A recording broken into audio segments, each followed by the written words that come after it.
Depoimento de leitor 3.1 de um instrutor de vendas do Texas.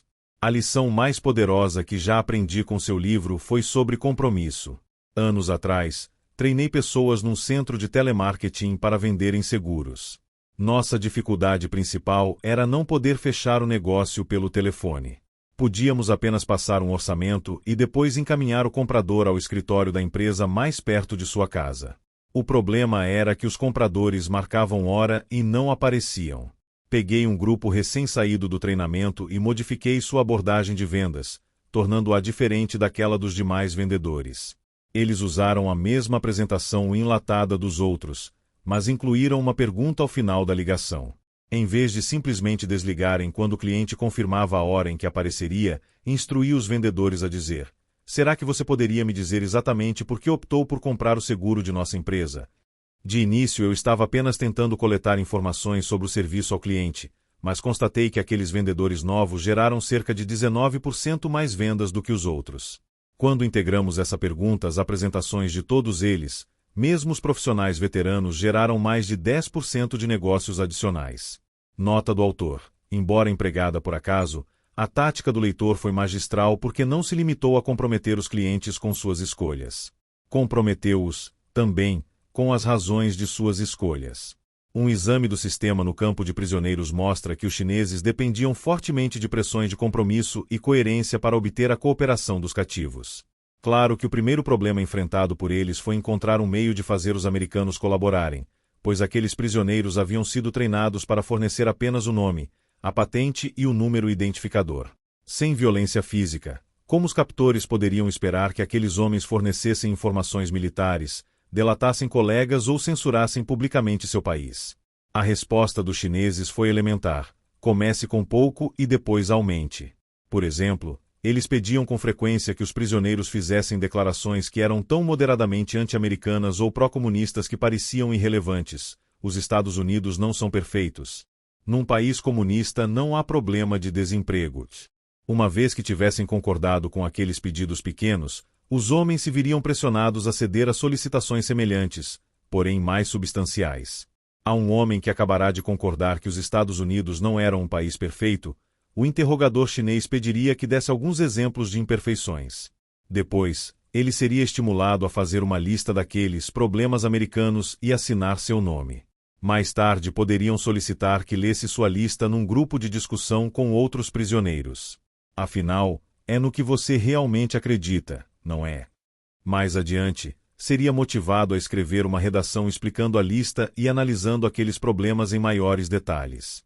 Os chineses poderiam então usar nomes e redações numa transmissão radiofônica anti-americana não só para o campo inteiro, mas para outros campos de prisioneiros de guerra. Na Coreia do Norte, bem como para forças americanas na Coreia do Sul. De repente ele se veria como um colaborador, tendo ajudado e encorajado o inimigo. Percebendo que escrever a redação sem sofrer ameaças ou coerções, muitas vezes um homem mudava sua autoimagem para ser coerente com aquela ação e com seu novo rótulo de colaborador, o que muitas vezes resultava em atos de apoio ainda mais sistemáticos.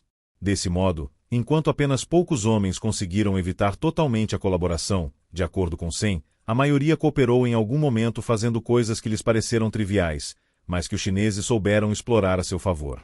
O método se mostrou bastante eficaz para extrair confissões, autocríticas e informações durante os interrogatórios, 1956.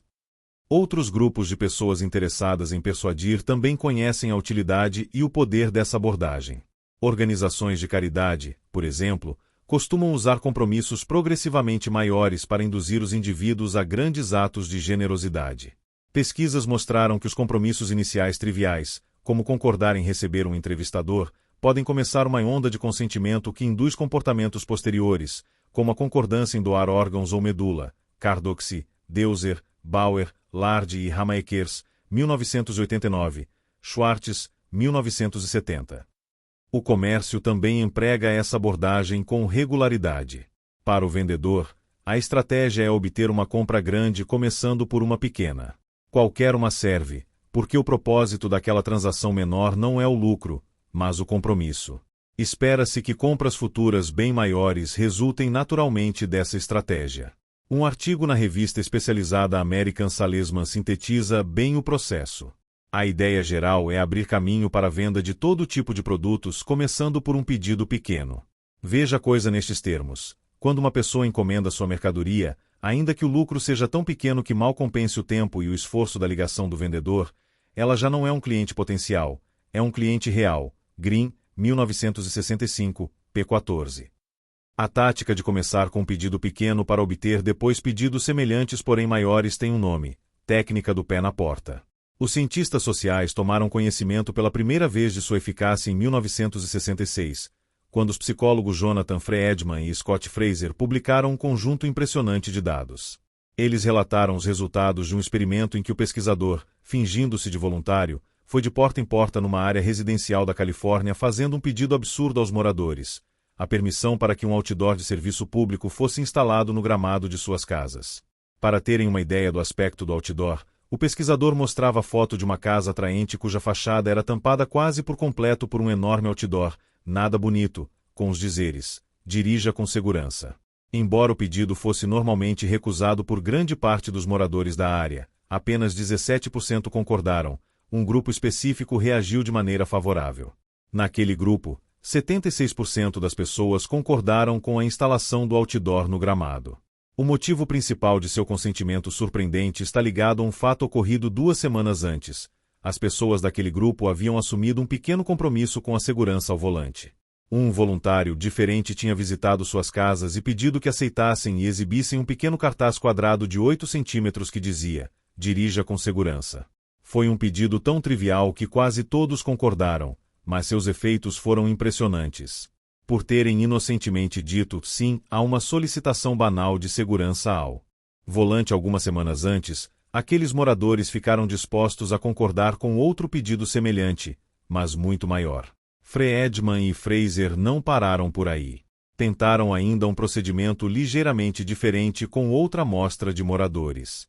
Primeiro, eles solicitaram que aderissem a um abaixo-assinado que defendia manter a Califórnia bonita. Claro que quase todos assinaram, porque a beleza do Estado, como a eficiência no governo ou cuidados pré-natais corretos, é uma dessas coisas a que ninguém se opõe. Após esperarem cerca de 2 semanas, Friedman e Fraser enviaram um novo voluntário para visitar as mesmas casas e pedir aos moradores que permitissem que outdoors grandes com os dizeres dirija com segurança fossem instalados em seu gramado. Em alguns aspectos, a reação daqueles proprietários foi a mais espantosa de todo o estudo. Quase metade deles concordou, embora o pequeno compromisso assumido semanas antes não estivesse ligado à direção segura, mas a algo totalmente diferente: o embelezamento do Estado.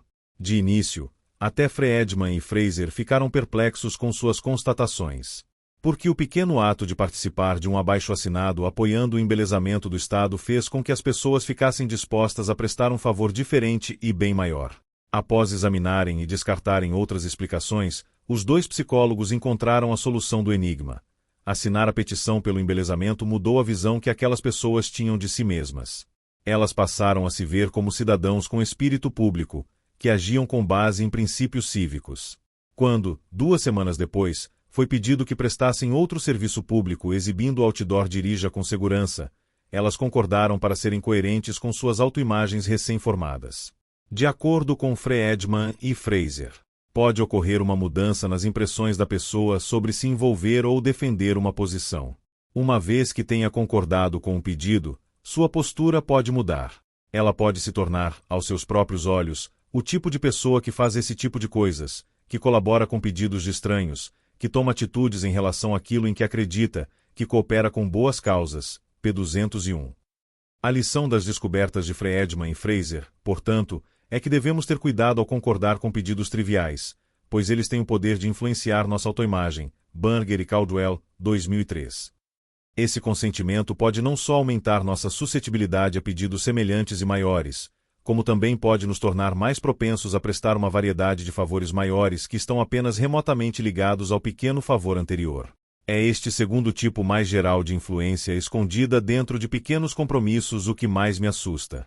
Assine na linha pontilhada. Você já se perguntou o que os grupos que lhe pedem para assinar suas petições fazem com todas as assinaturas obtidas?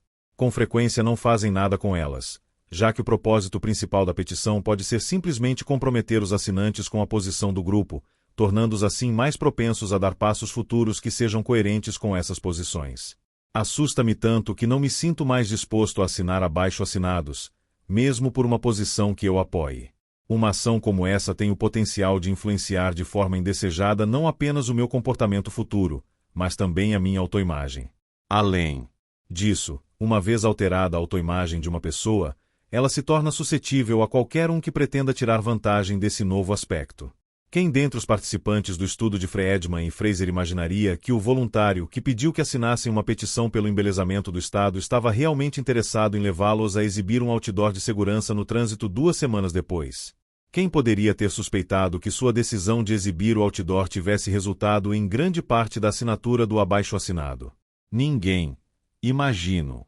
Caso se arrependessem depois que o outdoor fosse instalado, só poderiam responsabilizar eles mesmos e seu espírito cívico excessivo. Provavelmente nem se lembrariam do sujeito com o abaixo-assinado para manter a Califórnia bonita e todo o seu conhecimento de jiu-jitsu social. Corações e mentes. Observe que todos os especialistas na técnica do pé na porta parecem empolgados com o mesmo fato: a possibilidade de usar pequenos compromissos para manipular a autoimagem de alguém. É possível transformar cidadãos em servidores públicos, clientes potenciais em clientes reais, prisioneiros em colaboradores. Uma vez que você tenha manipulado a autoimagem da pessoa, ela deverá concordar naturalmente com toda uma gama de pedidos que sejam coerentes com aquela nova postura. No entanto, nem todos os compromissos afetam a autoimagem. Certas condições devem ser atendidas para que isso aconteça. Eles devem ser ativos, públicos, trabalhosos e livremente escolhidos. A principal intenção dos chineses não era apenas extrair informações de seus prisioneiros. Era doutriná-los, mudar suas atitudes e percepções de si mesmos, de seu sistema político, do papel de seu país na guerra e do comunismo. O Dr. Henry Segal, chefe da equipe de avaliação neuropsiquiátrica que examinou os prisioneiros de guerra que retornaram ao final da Guerra da Coreia, informou que as crenças ligadas à guerra haviam sido substancialmente alteradas. Muitos expressaram antipatia pelos comunistas chineses, mas ao mesmo tempo os elogiaram pelo bom. Se comunismo não vá funcionar nos Estados Unidos, parece ser algo bom para a Ásia. Segal, 1954, p. 360. Aparentemente, o verdadeiro objetivo dos chineses era modificar, ao menos por algum tempo, os corações e as mentes de seus cativos. Se medirmos seu sucesso em termos de deserção, deslealdade, mudança de atitudes e crenças, baixa disciplina, baixo moral, desânimo e dúvida sobre o papel dos Estados Unidos, Segal concluiu, seus esforços foram muito bem-sucedidos. Agora vamos examinar mais de perto como conseguiram tamanho êxito. O passe de mágica. Os melhores sinais que recebemos dos verdadeiros sentimentos e crenças das pessoas resultam mais de suas ações do que de suas palavras. Pesquisadores descobriram que os próprios indivíduos usam esses mesmos sinais, seu comportamento, para decidir como são. Trata-se de uma fonte primária de informações sobre as crenças, os valores e as atitudes de alguém. Ben, 1972. Valacher e Wegener, 1985. O impacto propagador do comportamento sobre a autoimagem e a conduta futura de alguém pode ser visto em pesquisas que comparam os efeitos dos compromissos ativos e passivos. Allison e Messick, 1988. Fazio, Sherman e 1982. Em um estudo, estudantes